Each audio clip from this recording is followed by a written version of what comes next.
Father Svet, you were a Franciscan in New York when you first heard about the apparitions. How did you feel? What did you think of your people back home? Did you believe it? Can you describe that for us? When the first word arrived, I immediately believed, simply because I thought our people would not be able to invent that. They would not be able to make up that story that is beyond imaginations. I immediately, fully, 100% believed the children were speaking the truth. And I did not change in any way in that attitude whatsoever since that first moment. I suppose we could say you yourself was a pilgrim also. You came back home. Internally, what did you feel your role was going to be when you came back here? First of all, that word pilgrim is a wonderful word. That describes my role the best. That describes my position from the very first moment and every moment since then. This is it. I have been and I will be a pilgrim.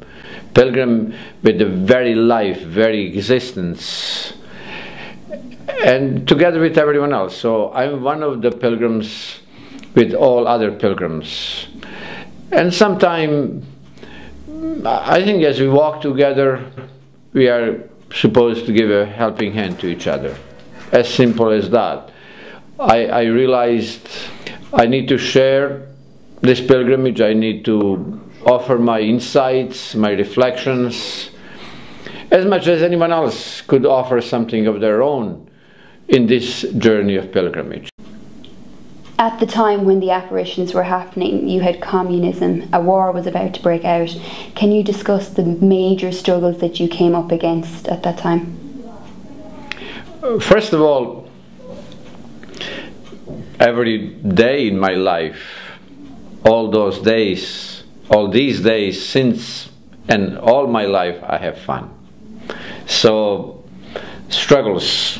I even find struggles fun, because life needs to be good life, meaningful, with purpose, with challenges. In all this, I'm a little like curious child. You know, when 2 years old is just climbing everywhere, walking everywhere, doing things and breaking things. I'm a little bit of that, all of that, and all my life. So I find life good and fun, but definitely there is always someone who would like to remove and take away that fun. There are people with different agenda, and when I arrived here from New York, I had to go to the police a number of times, like for 15 consecutive days. I went for these interrogations for hours and hours every day. They were trying to find out what I was doing in abroad, what were my connections, what was my role, and not only in my life as a priest, but also they were curious to know if I was involved in some nationalistic movements, as they accuse every priest of doing that.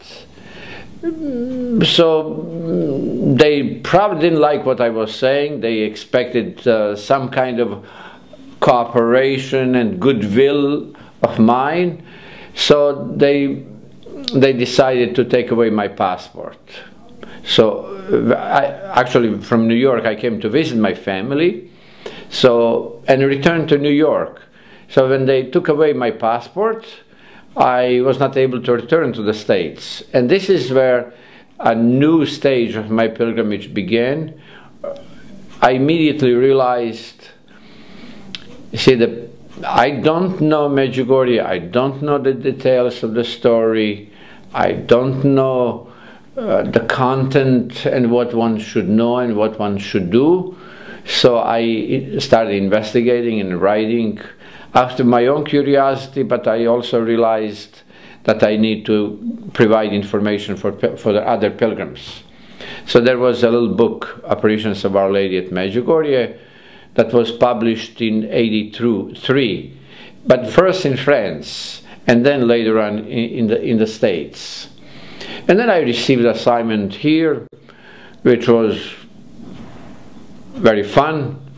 I enjoyed my work, always coming to be present with pilgrims here in Medjugorje and returning to my place. I was for 7 years, 84, 91, assigned, that was before the war, in one of our mountainous area of Herzegovina, Konjic.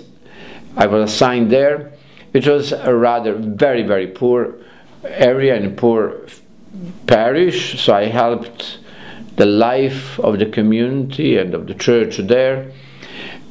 And in 1991 I was assigned to Mostar to work as a chaplain with sisters, and that is when the war started. So in the years of war I was always mostly with sisters. That was again very, very providential. I was able to be with sisters. I was able to provide a little encouragement, a little bit helping them to organize how to deal with war, how to deal with, like, it was unfortunate, but I realized the sisters have to leave their convent in Mostar, in Bielopolje. 96 sisters were there when I arrived. We all had to leave. So I was very much involved with that, and it was good process. We were able to do that gracefully with no major incident, and that was a good part of the story of war. Make the best out of the situation. Then I worked with refugees. You try to, in those difficult days, difficult moments when people are deprived of their family life, of everything, their home and of their normality, you try to provide something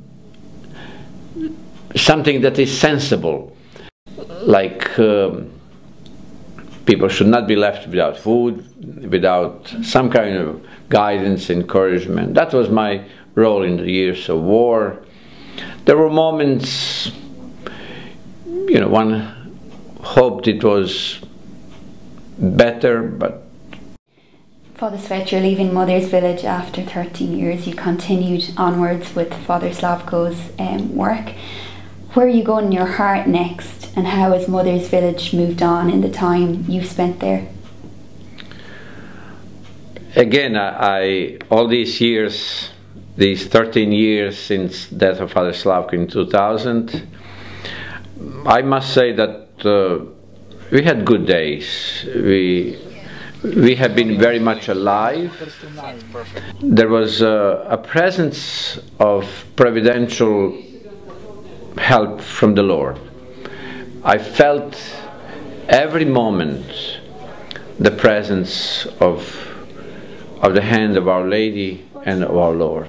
And the role of Mother's Village, that in the times of struggle, of difficulties with families, when family is not functional, that Mother's Village need to help.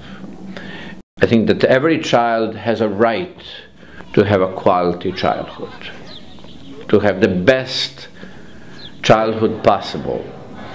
So when everything is lost, when a child really loses the family, loses the parents that are able to help the child, we are there to help.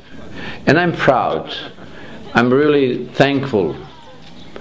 I cannot say enough of this.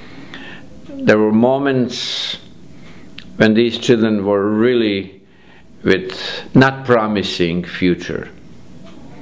And then they come to us, and then the family is helped, this child is helped, and now after a few years with us, you see this child healthy, doing well in school, and with a good future.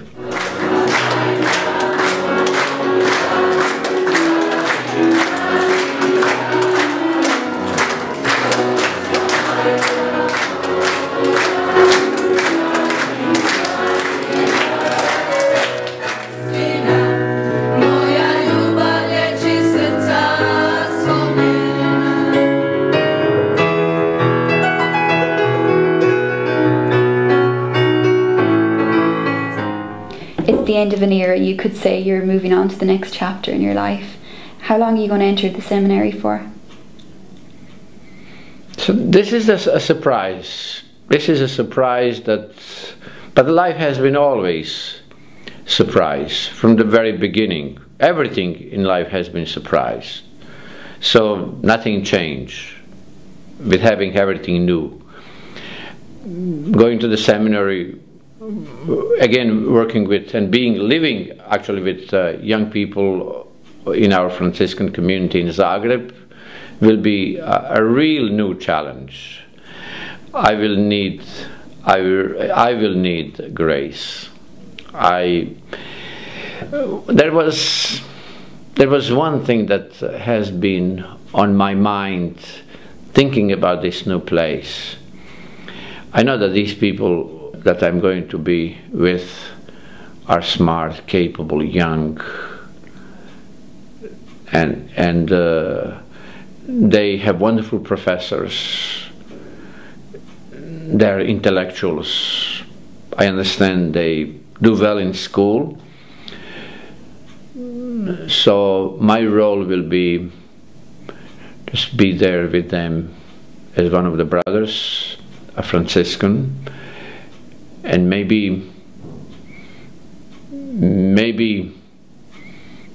trying to, if with the grace of our Lord, trying to be as holy as possible, as the graces of Lord and my own weaknesses as these allow me, I will continue my pilgrimage with these young Franciscans. I can't put it into words of what you mean to me. Honesty and love with you, didn't try, it came so easily. Naturally, always smile, and the spirit within you, it runs wild. And I know it's been a while, but I still feel like a child. When I'm with you, I know I'm safe, everything will be fine.